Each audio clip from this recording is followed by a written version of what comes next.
Welcome to this video lecture on the subject of discrete distributions.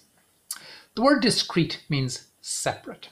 So we're talking here about distributions where the different outcomes are separate. For example, when we count things.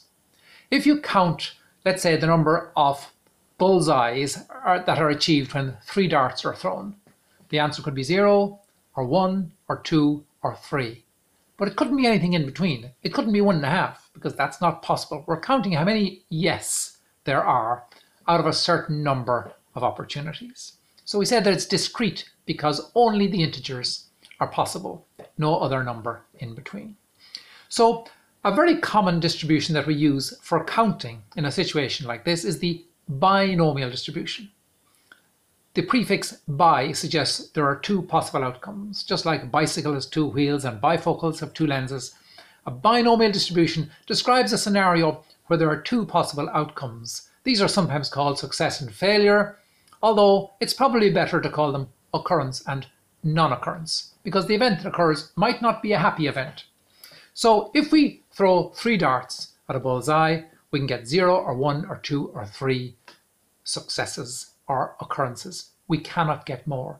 So we're counting, and the count can be the number 0, 1, 2, up to some maximum number, in this case 3, some number n, which is the number of trials that are carried out. We also assume that the trials are independent. If we obtain a bullseye with the first dart, that doesn't make it any more or less likely that we will obtain a bullseye with the second dart. So we can use this for counting the number of defective units of product in a sample of 10 units of product. The number of people who answer yes to a question when 1,000 respondents are presented with a questionnaire that asks a yes-no question. So in all these cases, it's a binomial distribution. N is the total number of trials, which is the number of opportunities for the event to occur, and then the outcome R is the number of times that the yes arose.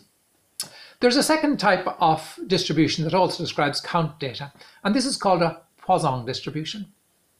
And the Poisson distribution describes the number of occurrences of an event when there aren't a fixed number of trials, but where instead there's a fixed interval of opportunity.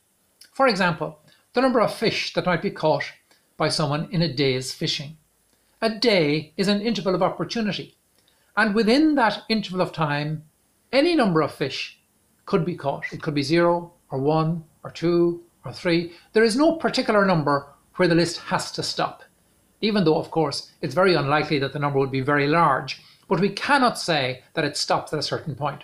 So a Poisson distribution describes the number of occurrences of an event within a continuous interval. And again, it's assumed that the events are independent. Just because a fish was caught in the last 5 minutes doesn't make it any more or any less likely that a fish will be caught in the next 5 minutes. So the interval can be an interval of time, it can be an interval of length. For example, if we count the number of potholes on a 1 kilometre stretch of roadway. It can be an interval of area, such as the number of scratches on a smartphone screen. So all of these situations provide an interval where we're counting the number of occurrences, where the number can be anything from 0, 1, 2, and so on, with no specified end. So if we're counting within an interval, we use the Poisson distribution, but if we're counting out of a fixed number of opportunities, we use the binomial distribution. You can read more about this in the textbook in section 3C.